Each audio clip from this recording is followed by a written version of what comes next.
the Mozart, not only, of course, one of the greatest pieces of music, but it also, for clarinetists, is we become clarinetists with this piece. To my estimation, there are great pieces. Weber wrote wonderful concertos and pieces for the clarinet that are also capture the soul of the instrument. But Mozart did it before.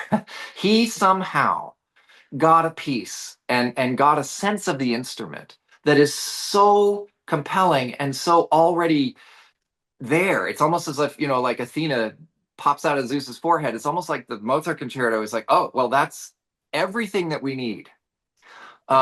So yeah, I am a big fan, clearly, of the piece.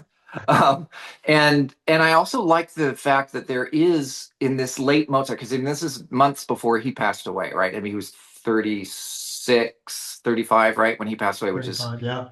hard to imagine. But he was writing this piece. He was, finishing Magic Flute, the Requiem. These are all the late pieces of his. And we hear in these late pieces of Mozart that they are shot through.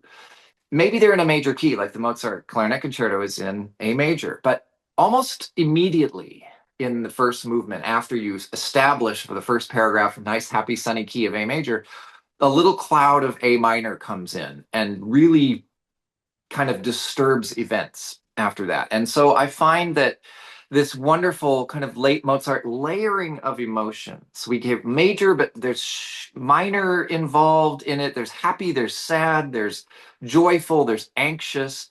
And I find that as a composer, I haven't really experienced a composer who's able to truly express actual human emotional experience, because he layers emotion. We don't feel just sadness at one time. We feel happiness and sadness, and a lot of things are happening in our emotions all at once. And generally speaking, with a lot of classical music that's out there, we hear the sad part of the piece, and then it goes into the happy part of the piece, or there's transformation, etc. But Mozart, late Mozart, there's laughing through the tears. There's moments of joy that are suddenly taken with a kind of Sturm und Drang moment of kind of passionate drama, or a sudden kind of leap into the abyss. And that is a highlight of German music in general, and I think Mozart does it so well here. But the layering of emotions is what keeps me so compelled with this piece. It's the humanity. The humanity, and the ability to give us a happy story that is shot through with tragedy. And for us to find a way to first, I could get very involved in the details of this concerto, but the first little minor cloud that comes over, the soloist kind of has to figure out, what am I going to do with this? This is not what I was intending. I was not, this typical concerto structure of the first movement in a classical concerto is we have our nice happy first theme in a major, if it's in a major key, and then the second theme is going to be in the dominant, which is like essentially a fifth higher than our major key, also in a major key.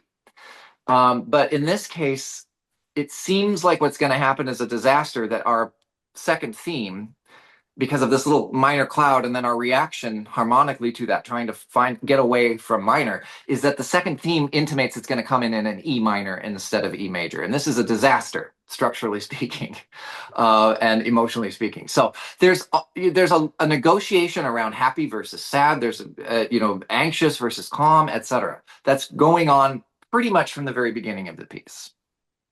So much that's there. Carey, it's great to hear you talk about this with such experience and enthusiasm.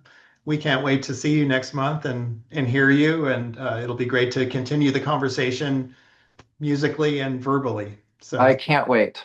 thank you so much for this interview. You're welcome. Thank you so much.